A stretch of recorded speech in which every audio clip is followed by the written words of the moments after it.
Muy buenas noches. ¿Cómo están?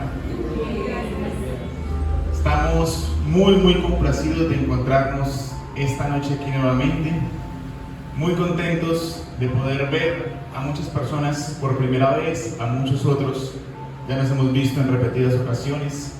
Pero para todos, deseos de paz, de bien y bienvenidos una vez más a esta casa que no busca ser más sino una casa de Jesús, una casa que ponga en práctica el verdadero cristianismo que Jesús nos enseñó a todos, el amor y las enseñanzas de Allan Kardec. La conferencia que nos corresponde en la noche de hoy es una conferencia que, como bien dijeron, es de vital importancia, sobre todo para aquellos que están conociendo la doctrina espírita o también para aquellos que llevan más tiempo en la doctrina, pero que igualmente quieren profundizar un poco más los fundamentos, las bases de la doctrina espírita. Esta tarde, mientras dictábamos uno de los cursos que se profieren acá en el Centro Espírita, porque tenemos varios cursos que se dan a lo largo de la semana, curso de formación de trabajadores, curso de pases, de fidelidad y demás. Hoy, mientras dictábamos el curso de pases, precisamente conversábamos al respecto de algunas cosas que abordaremos en la noche de hoy. Y entre ellas conversábamos de la importancia de conocer, una vez más, de conocer cuáles son los fundamentos, cuál es la base real de la doctrina, es decir, de dónde venimos, de dónde surge la doctrina. Porque si miramos solamente el título que los dirigentes de la Casa Espírita han decidido poner en esta conferencia, encontraremos que no solamente se referían a los fundamentos del espiritismo, sino el título es claro, es decir, los fundamentos de la doctrina de los espíritus. Es decir, no es la doctrina de Allan Kardec, no es la doctrina de Johnny, ni es la doctrina de unos cuantos, es la doctrina de los espíritus. Y aún de los espíritus, no es de unos cuantos espíritus. Más eso lo veremos más adelante. Para poder llegar allí, es primero preciso comprender lo que ocurría en aquellos momentos en cuando este hombre que hoy conocemos como Allan Kardec llegara al escenario terrenal. Para poder comprender eso de una mejor manera y no simplemente verlo como un pedagogo francés que recibiera mensajes de los espíritus y decidiera codificar una religión como lo creen muchos y no una ciencia como realmente es preciso remontarnos a las palabras del espíritu de Humberto de Campos a través de la psicografía de Chico Xavier. En un mensaje, en una página, que retrata una reunión que ocurriera en la espiritualidad la noche del 31 de diciembre de 1799, justo antes de comenzar el nuevo siglo. Y en aquella noche, 31 de diciembre, se reunían en una esfera espiritual diferentes entidades veneradas, entidades algunas muy reconocidas en la historia del planeta. Césares de la antigua Roma con sus legiones tenían lugar en aquella reunión, mas también grandes pensadores y conquistadores griegos se encontraban allí presentes. Líderes de religiones o de creencias asiáticas, hinduistas, budistas, estaban allí, demostrando que esta era una reunión de amor y no una reunión de una religión específica. Se congregaban allí grandes representantes de las diferentes creencias religiosas que existieran aún hasta hoy en el planeta. Y cuando se encontraban allí estos espíritus de notable valor y de gran elevación, un sonido que se podría asemejar al de una trompeta que anuncia algo que va a ocurrir, se escuchó en dirección hacia el planeta Tierra. Y este sonido entonces anunciaba la llegada de una caravana que provenía de las sombras de la noche que cubría en ese momento el planeta en dirección a la espiritualidad superior. Era un grupo de varios espíritus que, estado encarnado mediante el desdoblamiento, acudían ahora en el sueño del cuerpo a hacer presencia allí aquella noche. A la cabeza de esa reunión, en pleno inicio o vísperas de inicio del nuevo siglo, en la ciudad luz, en París y en el resto del mundo, venía dirigiendo esta caravana un hombre de pequeña estatura, pero de gran reconocimiento como estratega militar, Napoleón. Con su característico sombrero y su vestimenta, se adentraba ahora a aquella reunión mientras los césares de la antigua Roma y sus legiones se acercaban a saludarlo y a presentarle los respetos que le merecían. Junto con él, grandes personalidades como Fulton, como Beethoven, como el Papa Pío VII, que en ese momento dirigía las riendas de la Iglesia Católica en el planeta, hacían presencia en aquella noche, en aquella caravana, junto con Napoleón. Todos se encontraban muy emocionados, dice el espíritu de Humberto de Campos. Los que allí se encontraban y los que ahora llegaban, incluso al borde de las lágrimas, porque los reunía la comunión de amor. No obstante, uno solo de ellos mostraba en su faz, en su rostro, un rostro serio, pálido y un poco apartado de lo que allí ocurría. Y era precisamente el de Napoleón, que encontrando un sillón, una poltrona que le estaba guardando, fue y se sentó allí, mientras los césares antiguos de Roma le continuaban presentando respetos.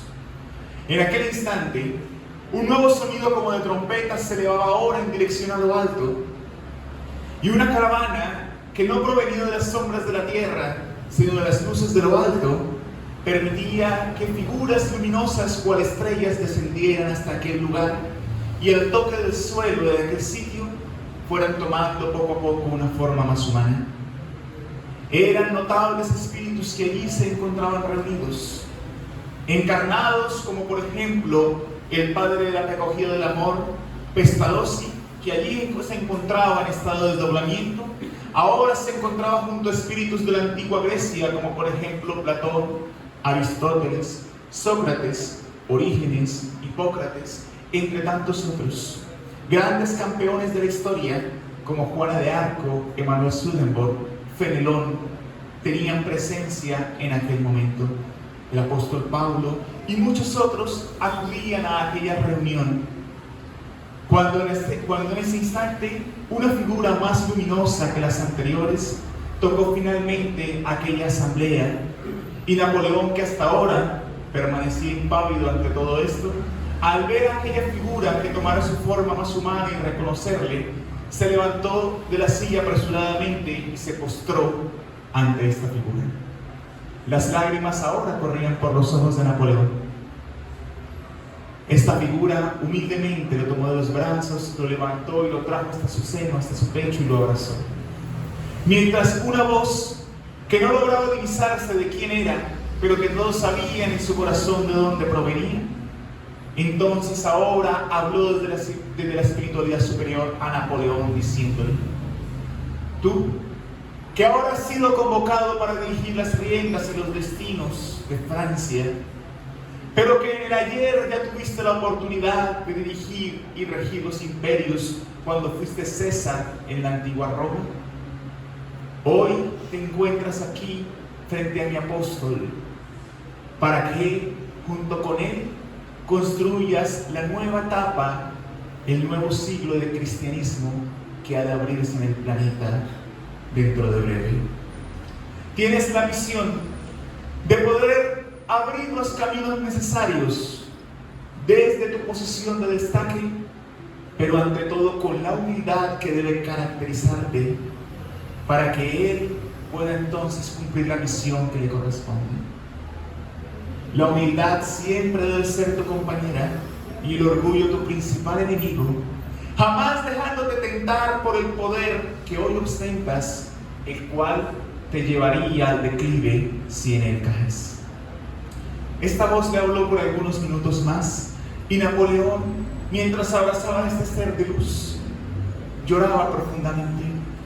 Cuando la voz finalmente cayó, este ser cogió a Napoleón por el brazo y se fue con él en dirección al planeta Tierra hasta los aposentos de Napoleón para acompañarlo en su regreso al cuerpo.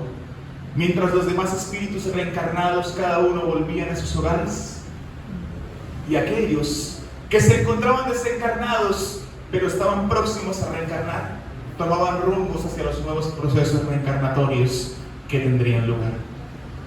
Ese apóstol iría a reencarnar posteriormente como un notable pedagogo de Francia, el 3 de octubre de 1804. Sin embargo, Napoleón, ahora desembarazado de los fluidos de amor de aquella asamblea, el 18 de mayo de ese mismo año, firmó entonces un acuerdo con la Iglesia, pudiendo así mantener él el poder. Y entonces en diciembre de ese mismo año, el 2 de diciembre, se autoproclamó como emperador de Roma, mandando posteriormente encarcelar al Papa Pío VII y fingiéndose él como la figura de mayor autoridad. Aquella advertencia del ego había llegado a sus oídos, pero no a su corazón. El orgullo lo envaneció. Y después de perder batallas como la de Waterloo y empezar el declive en su vida política y militar, finalmente sería condenado a la soledad de la prisión, fracasando en la misión que le había sido encomendada, pero que él debía haber cumplido. No obstante, mientras eso pasaba en Lyon, Francia, ese 3 de octubre, un niño llegaba ahora al planeta Tierra, mismo que después de cumplir la edad reglamentaria sería trasladado por sus padres para Suiza, al Instituto de Yverdon, que dirigía precisamente Pestalozzi, quien tuviera lugar en esa misma asamblea años atrás junto a este espíritu. Desde muy temprana edad, este niño, candidato a pedagogo hasta ahora, Hippolyte Léon de Saint-Rivé, comenzó a sentirse fascinado por las enseñanzas de Pestalozzi, que hablaba de una pedagogía trascendental y no de una instrucción netamente material. Como el mismo Pestalozzi establecería en un libro que es poco conocido de su autoría, llamado El Canto del Cisne, porque cuando un cisne va a morir emite un canto muy particular. En aquellas páginas de este libro, El Canto del Cisne, Pestalozzi ya anunciaba la revolución que tendría la educación en el mundo y que aún hasta hoy estamos viendo, en donde la educación iría más a la profundidad del alma, a la educación moral y no solamente en la instrucción intelectual, donde se queda todavía en muchas instituciones. Él, Hippolyte Léon de Saint-Rivé, entonces ahora como pedagogo se trasladaría para Francia y tendría la misión de traer el conocimiento de quien fuera su maestro para París, en donde la Iglesia ahora regía todo. Se había establecido una ley que para que la Iglesia pudiera mantener el control, se declaraba entonces un conjunto de clérigos, de religiosos, que iban a analizar cada obra que iba a ser publicada, con el fin de poder validar si ésta podía ser publicada o no.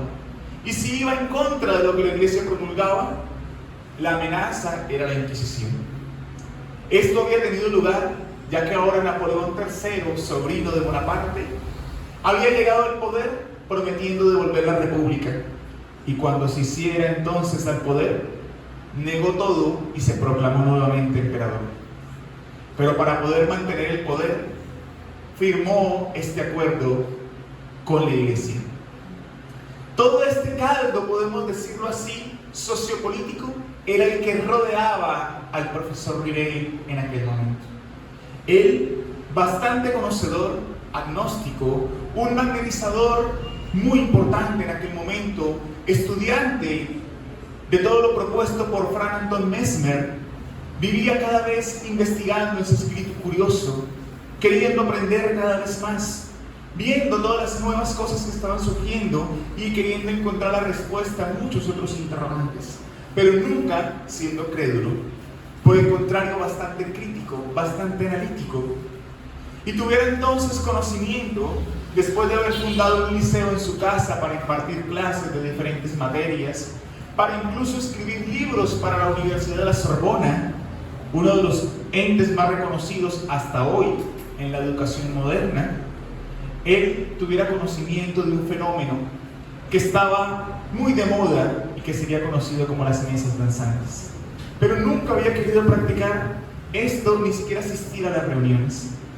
Fue solamente hasta el último martes de mayo del año de 1854, cuando un magnetizador y gran amigo del profesor Ribeiro se lo encuentra y le dice: profesor Ribeiro, hoy estaremos, mi persona, el señor Fortier, y otros amigos en la casa de Madame Plimeson. Tendremos una reunión que no tiene ningún carácter frívolo, mas sí investigativo. Acompáñenos. Y él, finalmente, después de mucha insistencia, por primera vez decidió acompañar aquella reunión. Pero él no se quedó con los fenómenos frívolos que muchos veían, sino se hizo la pregunta que nadie se había hecho: ¿cómo es posible que una mesa, un objeto, pueda responder a preguntas? ¿Cómo es posible que ahora médiums, niñas de 12, 13, 15 años, puedan tener en su inconsciente conocimientos tan profundos? ¿Eran ellas las que respondían? ¿Eran las mesas las que realmente estaban respondiendo? ¿O qué era lo que ocurría? Hasta que entonces, en un mensaje que le dejaron, decía: pero Ribeiro, no es la mesa la que responde, son las voces de los inmortales que aquí estamos, que estamos más vivos que nunca, porque en la inmortalidad la vida palpita más que en la materialidad. Y esto era una respuesta bastante perturbadora, debido a que todo el cambio sociopolítico ejercía un control muy fuerte. Hegel, Marx y tantos otros movían todas las bases de la filosofía en aquel momento, mientras Fourier y otros en la Facultad de Medicina de la Sorbona decían que el alma no existía, y ahora él, un pedagogo reconocido, tenía un papel en su mano que decía que seguíamos existiendo después de la muerte, que no moríamos, que la muerte simplemente es un fenómeno biológico natural, pero que seguimos existiendo. Él, de esta hoja de papel, cuando muchos veían un fenómeno simplemente frívolo, él veía una ciencia de investigación profunda de consecuencias morales. Y después de estudios muy profundos, de análisis demorados, daría entonces el 18 de abril de 1857 la obra del Libro de los Espíritus, como la base del Pentateuco de la codificación kardeciana, y los libros que le siguieron a continuación, como el Libro de los Mediums, el Evangelio según el Espiritismo, el Cielo y el Infierno y la Génesis. Estos libros sentarían las bases entonces de una nueva era, y era la era del espíritu inmortal. Hasta aquí muchos podrían decir, bueno, como la pregunta que muy correctamente decía nuestro presentador hoy aquí que le hicieron, pero este era el pensamiento simplemente de un hombre. Pero debemos analizar ciertas cosas. Kardec era portador de un gran carácter, y debemos definir carácter en este momento bajo la acepción no como la conocemos coloquialmente, sino desde la acepción propia de lo que es carácter. Carácter, que viene del griego ahora con K, carácter, o del latín con CH, character, significa en su acepción o en su etimología real el que graba.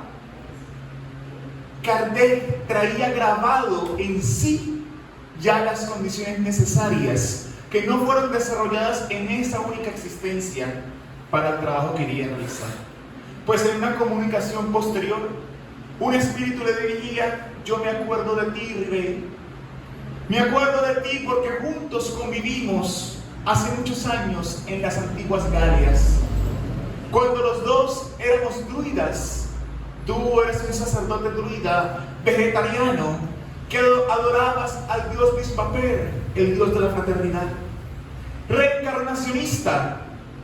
Y en aquel momento tu nombre no era Ribeiro, sino era el de Allan Kardec. Y el mío, Zéfiro. Compartimos juntos en aquel momento. Kardec ahora podía ver en su propia piel que no solamente seguíamos sobreviviendo a la muerte, sino que preexistíamos a la cuna.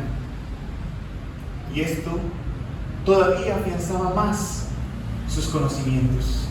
Posteriormente, cuando se adentrara nuevamente en la carne, ahora en el cuerpo noble de un hombre en Praga, aquel que tendría el coraje que nadie había tenido de poder pararse frente al poder religioso en aquel momento, que promulgaba las indulgencias, que promulgaba el pago para la salvación, que promulgaba entonces que las palabras y las misas debían ser en latín.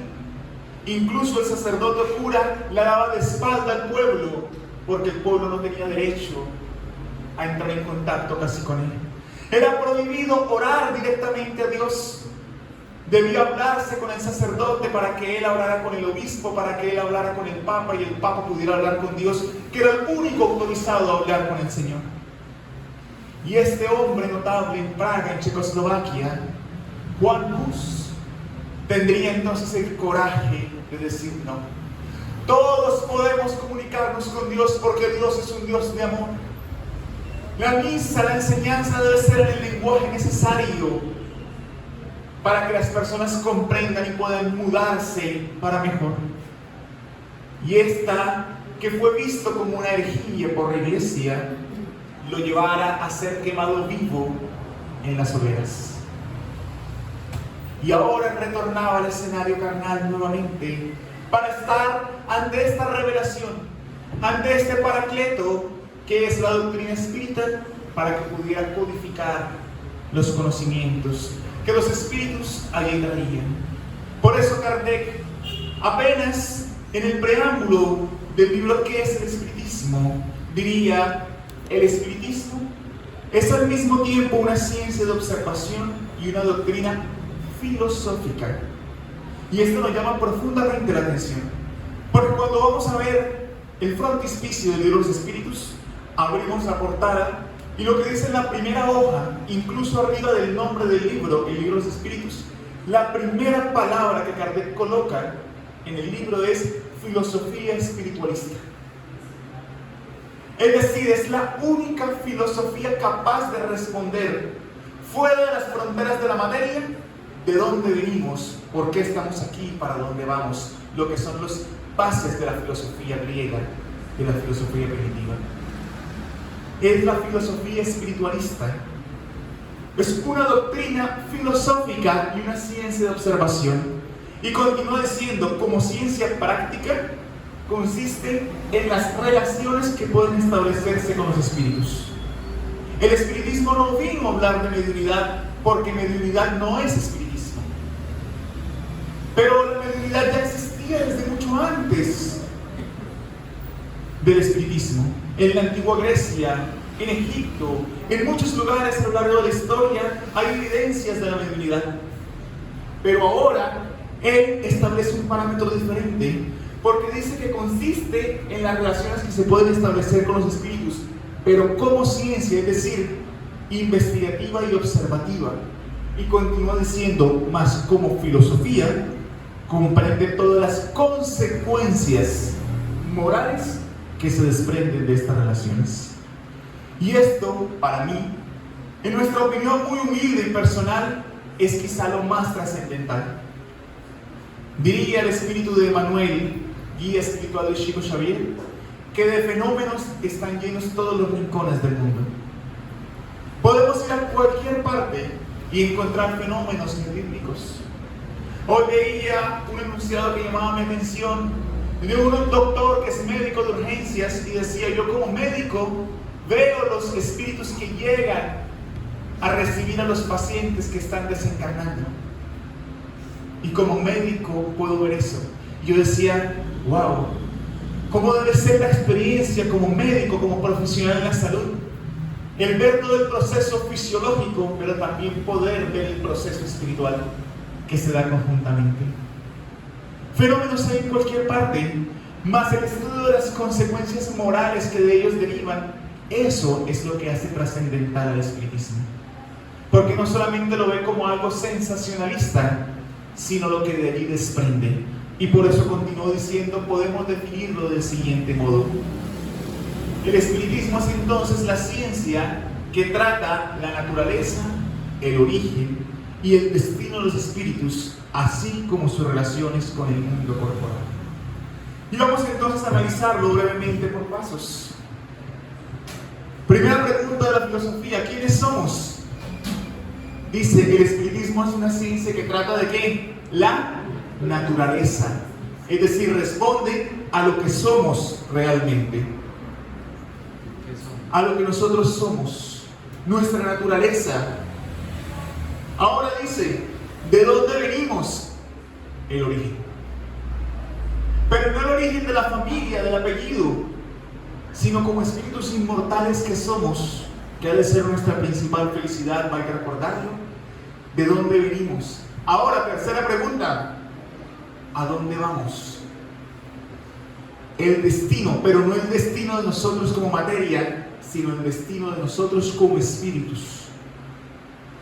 ¿Para qué estamos en el mundo? Así como sus relaciones con el mundo corporal. Es decir, esto responde a la cuarta y la quinta. ¿Por qué? Porque acabamos de ver que las relaciones con el mundo corporal nos enseñan ¿qué? Las consecuencias morales. Y toda consecuencia moral, si nos vamos a la escritura original del libro de los espíritus, el francés, en la definición de ética y moral, está contenida una definición de carácter trascendental, según la lengua francesa. Según el castellano, es igual.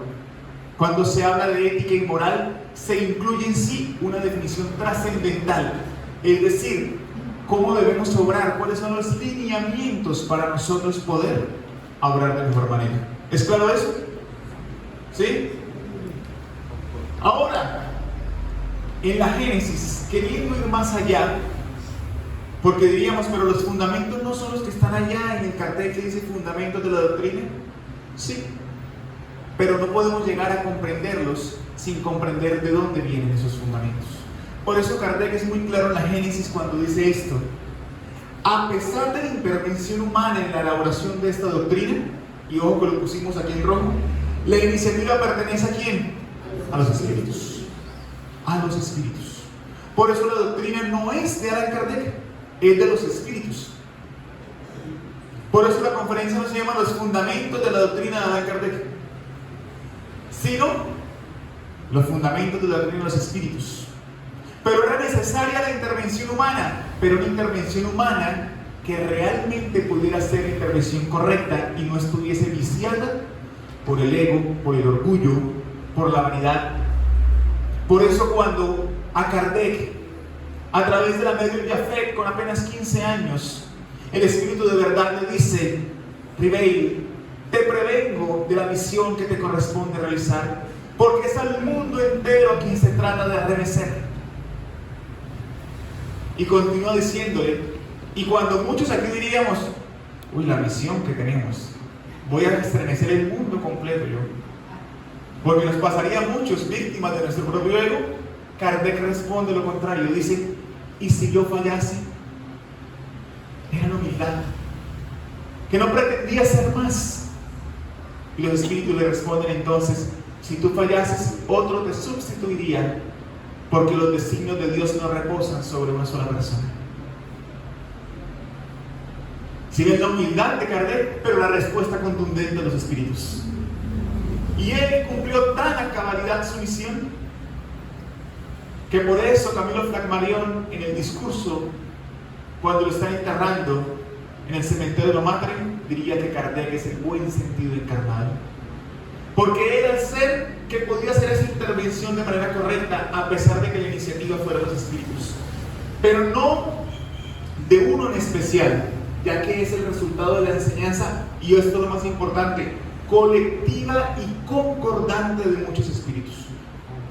La codificación no la dictó un espíritu, el libro de espíritus no lo dictó un espíritu, es un grupo colectivo. ¿Y Kardec cómo lo validaba? Él, que hablaba en 5 idiomas diferentes y conocía de diferentes áreas del conocimiento, hacía preguntas de química, de filosofía, de biología, de historia, de diferentes temas, en diferentes idiomas, y los espíritus respondían a pesar de que los medios no conocieran esos idiomas o esas áreas del conocimiento. No bastando de eso, mandaba las preguntas por correspondencia a otras ciudades en el mundo para poder ver si la enseñanza y la respuesta era concordante con lo que estaba recibiendo y validar la universalidad de los conceptos. Dice, puesto que si dependiera de un solo espíritu, puesto que si se basara en la doctrina de un espíritu, no tendría otro valor que el de una opinión personal. Y eso es lo que tanto nos pasa hoy día, ¿sí o no? Surgen cada vez más creencias, más doctrinas, más religiones, todas muy respetables, que es, yo tuve un sueño y me dijeron que yo debía hacer esto y transformar el mundo. Buenísimo. Pero ¿dónde está la validación? Que no es una opinión única.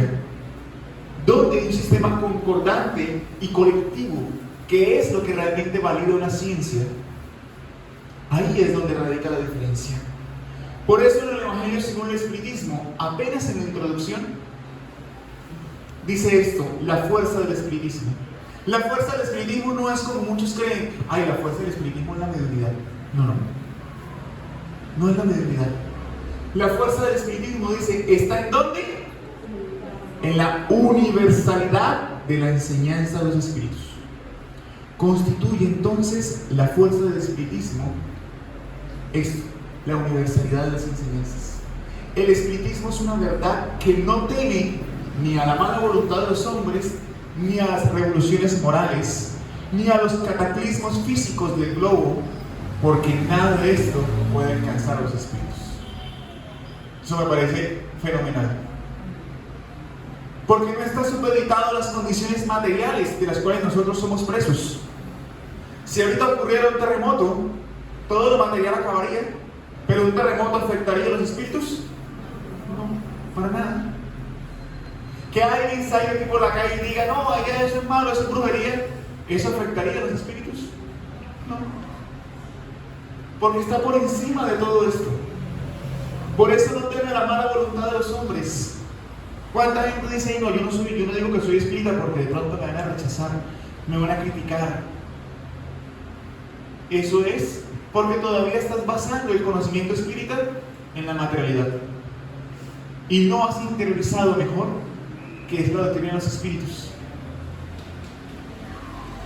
Por eso alguna vez Juana de Ángelis le dijo a Divaldo que si te atacan, guarda silencio, porque nosotros no necesitamos ser defendidos.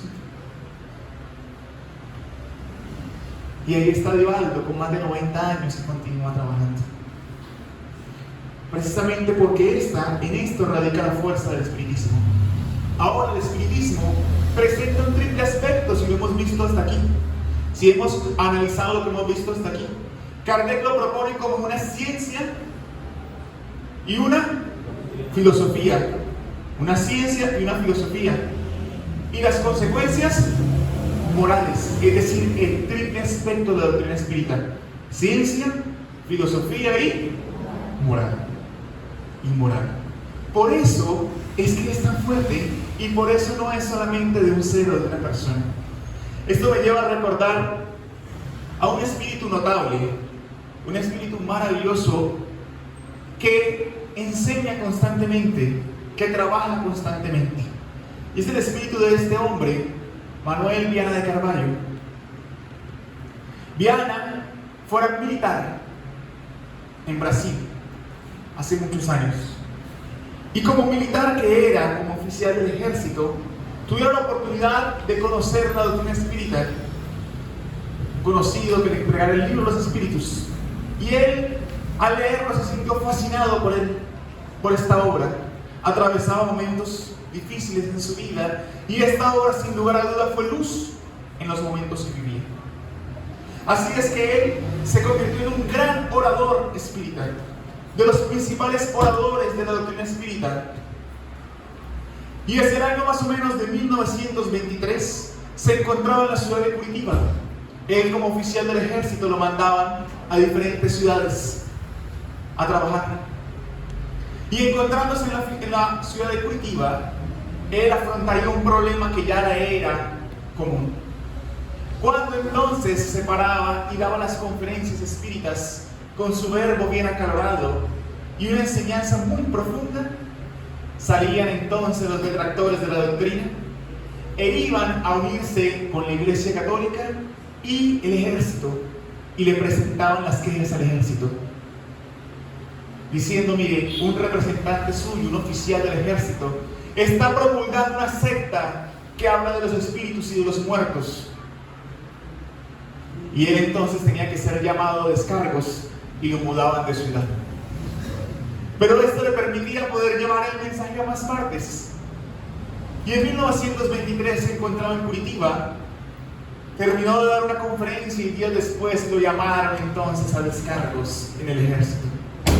Un general bastante ignorante de la vida espiritual a pesar de su conocimiento en la milicia, lo postró enfrente al que en ese entonces era capitán, el capitán Viana de Carvalho, posteriormente coronel, y le diría: usted, si al caso es capaz de poder definir esa secta ridícula que usted anda promulgando por todas partes.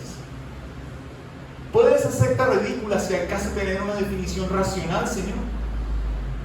Viana, estoico, se pone de pie frente al general y le dice: general, el ilustre Allan Kardec definiría el espiritismo como la ciencia que estudia el origen, naturaleza y destino de los espíritus, así como su relación con el mundo corporal.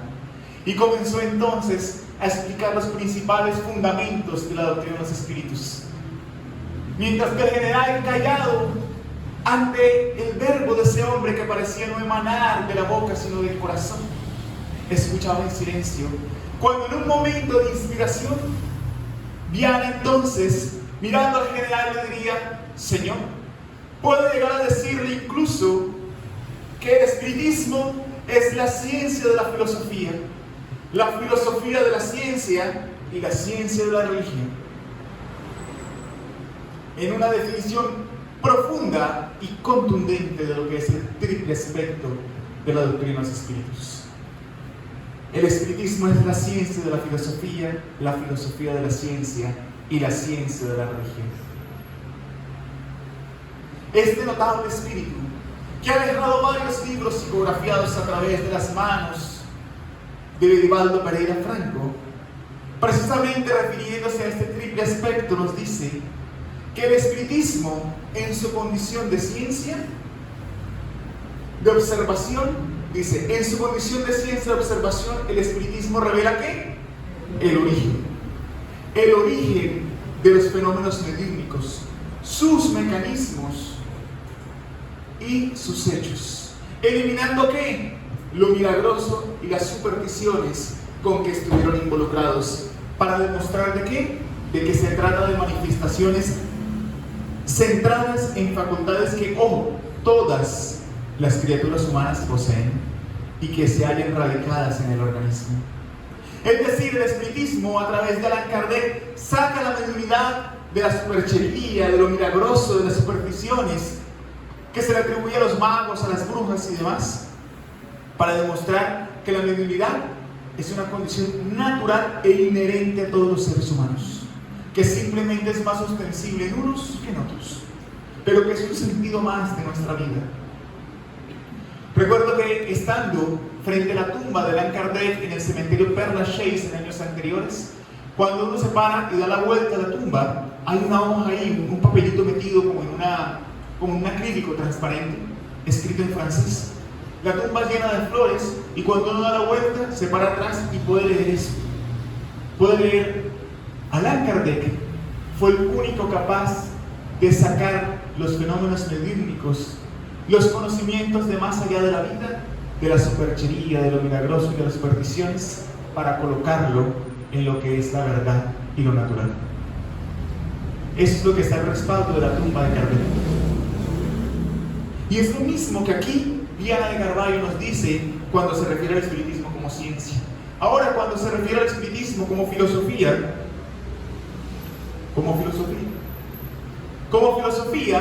explica el ser que somos, de dónde venimos, a dónde vamos, y nos ofrece ¿qué? Los lineamientos morales edificantes en favor de la armonía que debe acompañarnos durante el proceso de la evolución intelectual y moral.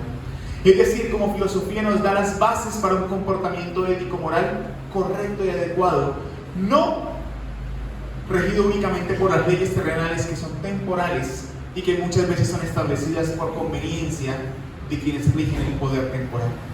Y como moral nos dice, el espiritismo se estructura en la moral que expuso y practicó el Maestro Jesús.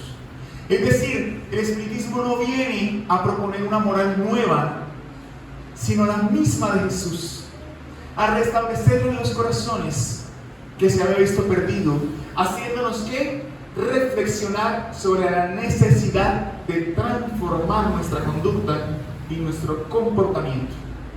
Es una necesidad que tenemos todos, si no, no estaríamos encarnados aquí en el planeta, estaríamos por ahí en un mundo de luz.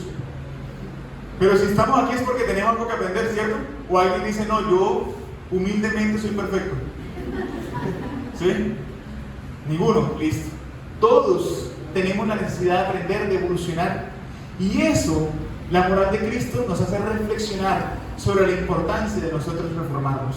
Por eso el mismo Kardec, ahora refiriéndose a la moral, tendría oportunidad de decir en la revista Espírita, en 1861, el lado más bello del espiritismo es su faz moral, y por esta triunfará, pues allí radica su fuerza que lo hace invulnerable. La ciencia podría llegar a decir que el alma no existe, que es mentira. La filosofía podría decir que los lineamientos son otros. Pero la conducta, la moral de Cristo establecida es inalterable. A lo largo de la historia se han adulterado muchísimas cosas. Desde el momento en que se firmara el edicto de Milán y los cristianos pasaran de ser perseguidos por Nerón en la antigua Roma a convertirse el cristianismo en la religión predominante, es decir, de perseguidos a perseguidores, como dicen los escritos.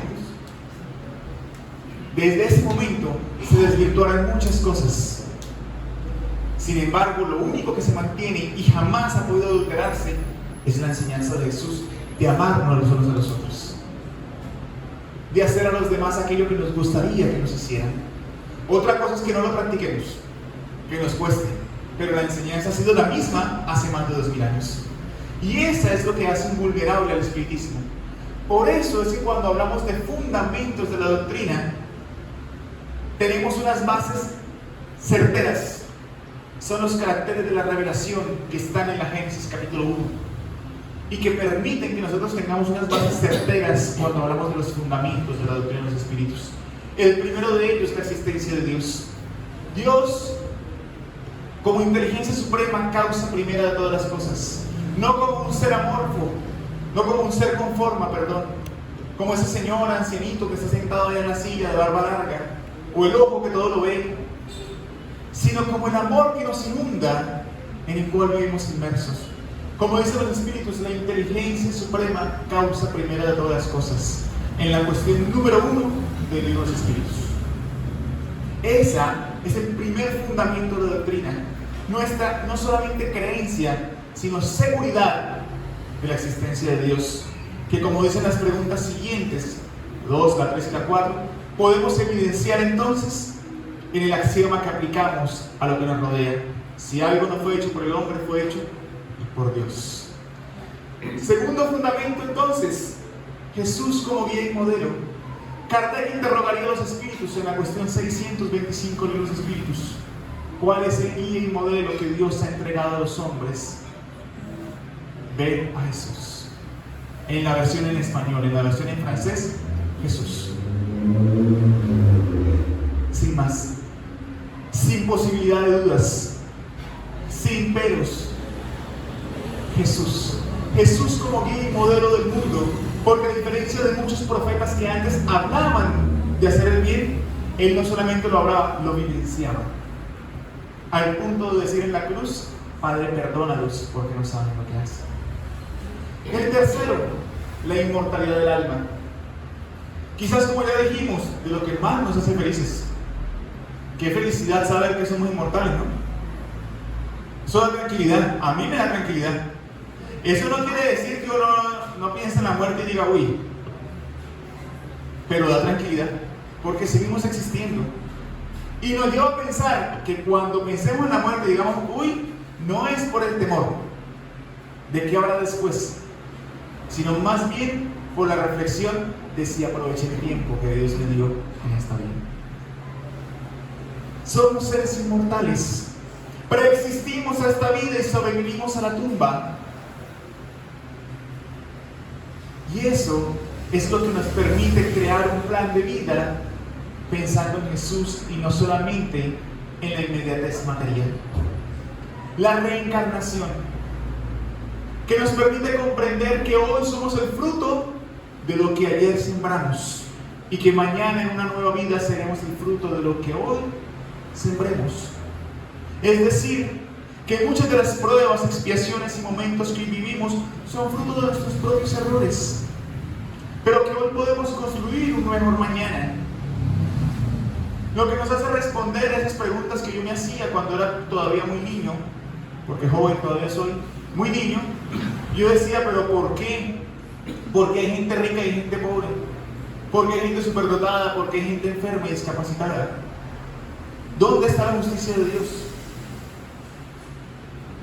Porque una persona tuvo todas las oportunidades financieras o incluso morales, porque nació en un hogar con bases firmes, y otro nació en un hogar donde desde pequeño le enseñaron a golpear y fue golpeado, abusado. ¿Dónde está la ley de Dios y su justicia? Y la reencarnación, sin lugar a dudas, es un consuelo y es, a mi parecer, de las mayores muestras de misericordia de Dios para con nosotros y nuestros errores. Y la evolución va ligada al siguiente, la evolución. Porque la finalidad de la reencarnación es precisamente esa, evolucionar. O diría entonces Allan Kardec en el Evangelio sobre el Espiritismo, ser hoy mejor que ayer y mañana mejor que hoy. ¿Vamos bien hasta ahí o bien dormidos? Hoy estamos hablando de bases, de fundamentos que nos permiten comprender. ¿Por qué? Si estamos hoy aquí en este mundo es para evolucionar, para ser mejores día a día, para amar aunque no nos amen. Porque amar a quien nos ama es fácil, es quizá un deber. Pero elegir amar a aquellos que no nos aman, eso es a lo que tenemos que llegar. Y eso es lo que logramos evolucionando. La ley de causa y efecto como siguiente postulado. O ley de siembra y cosecha, o tercera ley de la física de Newton, ley de acción y reacción. Todo efecto tiene una causa directamente proporcional, ¿sí o no? Por eso no podemos sembrar peras y cosechar tomates. No podemos sembrar maldad y cosechar amor. Ay, pero yo veo en la calle gente mala que le va tan bien, que hacen tanto daño y todo les sale bien. Porque estás pensando en términos materiales, inmediatistas. Ahora reflexiona en vida eterna. Decía una película que fue muy conocida, la película Gladiador de Russell Crowe. Decía, lo que hacemos en vida resuena en la eternidad. Si tiramos una piedra al agua, genera ondas. Y esas ondas tarde o temprano impactan el océano.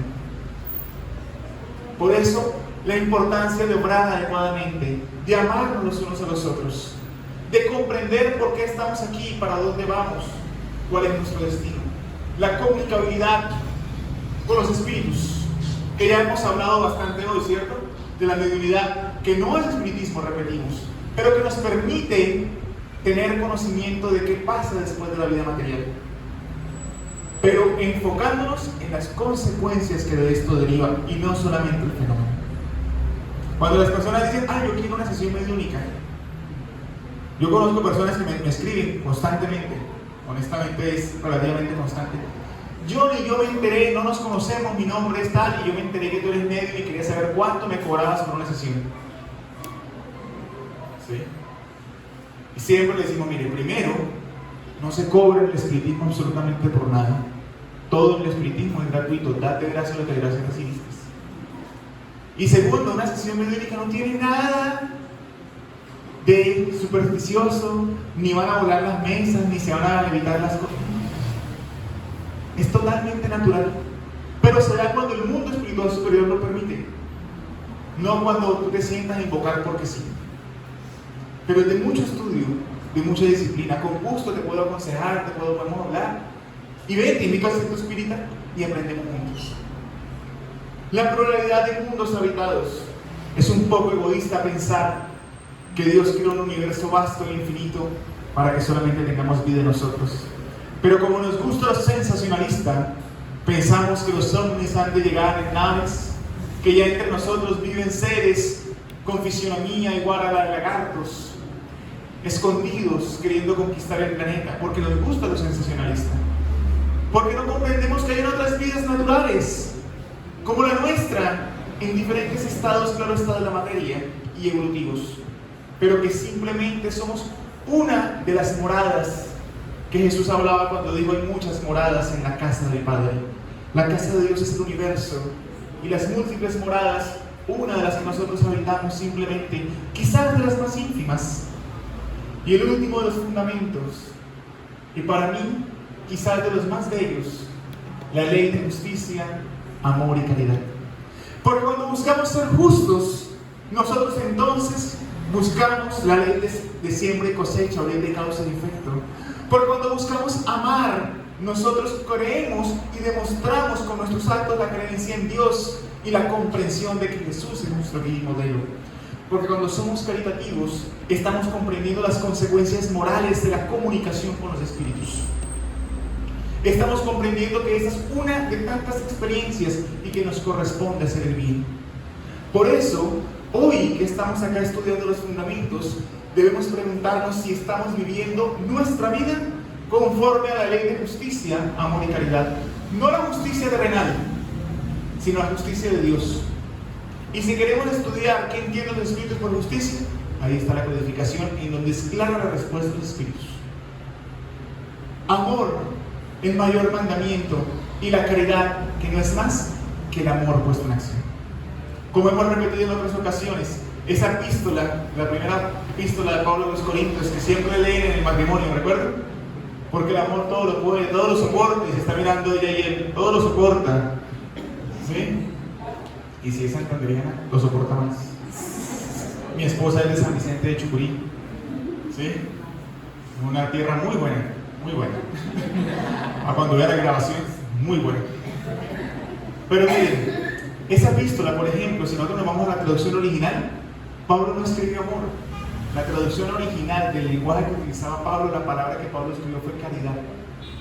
Porque la caridad todo lo puede, todo lo soporta.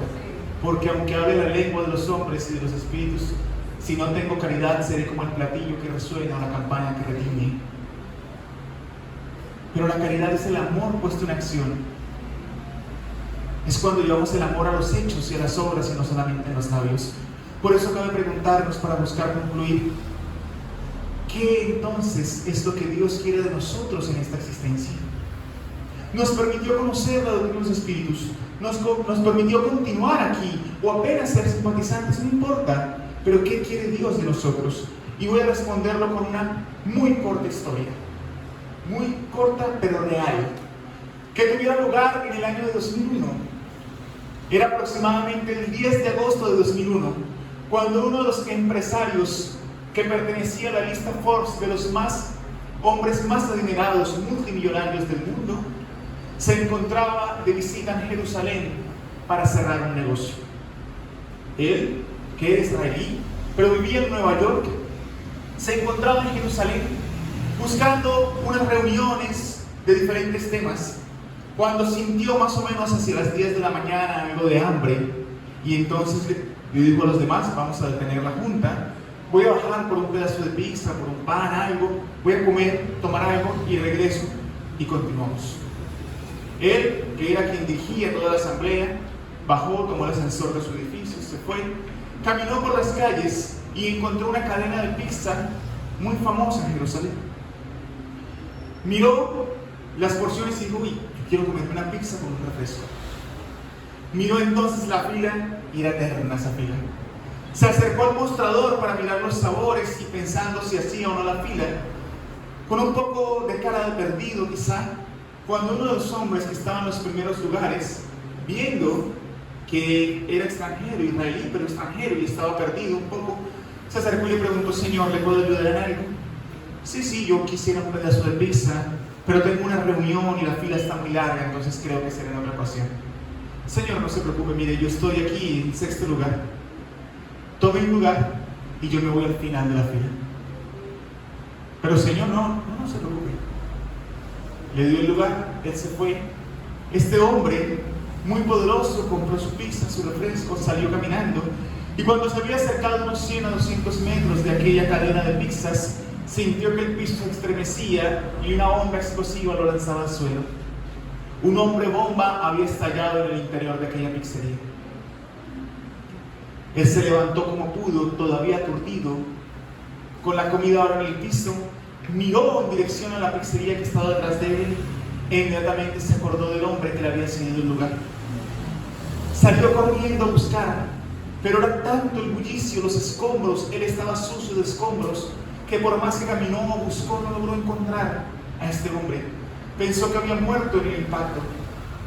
Se dirigió entonces al edificio, canceló las reuniones y se fue hospital por hospital de Jerusalén a buscar a este hombre que lo había ayudado, a ver si seguía con vida. Y hacia el final de la tarde lo encontró en un hospital a las afueras de Jerusalén, bastante malherido, y junto a su cama, su hijo, que había llegado para atenderlo. Él entonces se acercó, viendo que estaba consciente, se acercó y le dijo: Señor, ¿se acuerda de mí?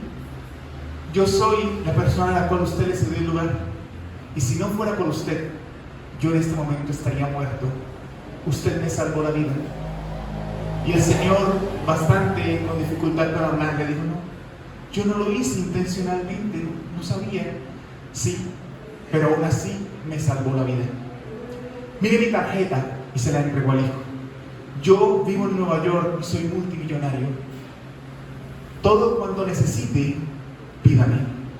No pase necesidad, que yo velaré porque nada le falte, en gratitud a lo que usted hizo por mí. Se fue de aquel día, retornó a Nueva York los días siguientes, y había pasado más o menos unos 10 o 15 días cuando recibió una llamada de su oficina en Nueva York. Era el hijo de este hombre diciéndole que su padre se encontraba muy mal. Tenía algunos órganos estallados por la onda explosiva. La única opción era practicar una cirugía que debía ser lo más pronto posible, pero la única persona que practicaba esa cirugía compleja era un eminente médico en Harvard, en Boston, en Massachusetts. Y ellos no tenían los recursos para poder llevar al papá hasta Boston. Él dijo: no se preocupe, envíeme la historia clínica completa y yo me encargaré de todo. Días después arregló todo, un avión lo recogía entonces a él y a su hijo para llevarlos en dirección a Boston. Ese día, este hombre se fue a Nueva York al aeropuerto John F. Kennedy y tomó la salida de vuelos locales, y hacia más o menos las 9:30, 10 de la mañana estaba aterrizando en Boston. Salió del terminal local y se dirigió al terminal internacional para recibir a su amigo que venía en este avión.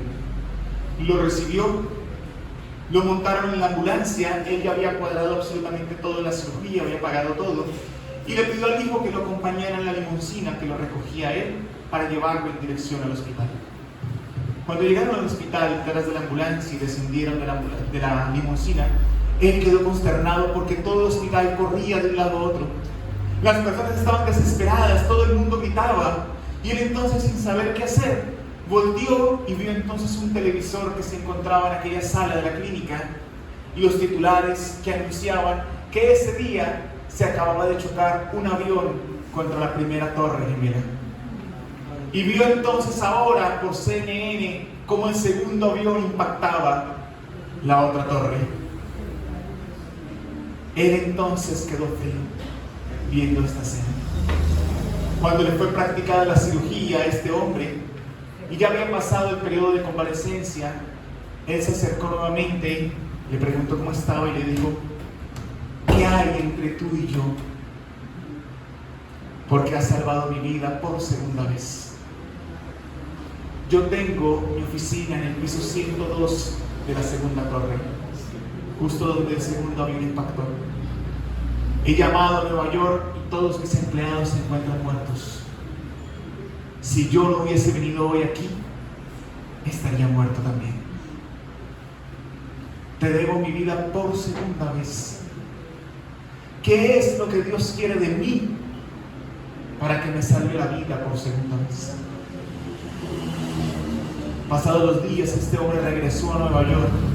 Decidió cambiar el rumbo de todos sus negocios y constituir grandes ONGs con los millones que tiene, que hoy continúan en el mundo ayudando a millones de personas, producto de eso, que a él lo impactó profundamente y que lo hizo llevarse a esta pregunta: ¿qué es lo que quiere Dios de mí en estos momentos? Hoy, que analizamos las bases de la doctrina de los espíritus, nos cabe a nosotros preguntarnos, sin la necesidad de un fenómeno catastrófico que pueda cegar nuestra existencia física, ¿qué es lo que quiere Dios de nosotros? ¿Para qué nos permite conocerle? ¿Para qué nos permite seguir sus enseñanzas? ¿Para qué nos permite entonces no solamente creer, sino evidenciar la inmortalidad del alma, la comunicabilidad con los espíritus, las consecuencias morales? ¿Qué es lo que nosotros debemos hacer? Ese es el interrogante que debemos dar respuesta, más que en la cuestión 9 y 19 del libro de los espíritus, cuando la respuesta es a la pregunta de Kardec: ¿cuál es el medio más eficaz para dominar las malas inclinaciones y mejorar en esta vida? Y los espíritus respondieron: conócete a ti mismo. Es entonces el autoconocimiento lo que nos permitirá a nosotros poder encontrar qué es lo que quiere Dios de nosotros, por qué estamos aquí, conforme lo que hagamos, para dónde iremos. Pero que si nosotros hacemos el bien hoy, podamos el día que llegue de partir mirar entonces en dirección a la inmortalidad, y recordando a los cristianos primitivos que morían en las arenas de los circos, devoradas por las fieras, decir con la conciencia en paz, como ellos: Ave Cristo. Nosotros que buscamos seguirte, Señor, te glorificamos y agradecemos la oportunidad que nos das. Permite entonces que nuestro tiempo sea aprovechado en el trabajo, en la reforma y en la caridad siempre. Porque hoy somos como un campo de girasoles. Aquellos que viven para seguir la trayectoria del sol y que se mueven en dirección a la luz que eres tú en nuestras vidas, Señor. Pero que al caer de la noche nos doblamos hacia la tierra, sumergidos en nuestros problemas, en nuestras dificultades. Pero haciendo el bien, Señor, mañana podremos ser como los astros pequeños, que aún en la noche seamos capaces de brillar y acompañemos también el periplo del sol, aunque imperceptibles, allí, diminutos, buscando iluminar a otros. Es eso lo que nos corresponde a nosotros en nuestro día a día, y es la invitación que nos queda en la noche de hoy. Que Dios nos bendiga a todos y nos permita continuar trabajando siempre. Vamos a disponernos para los pases.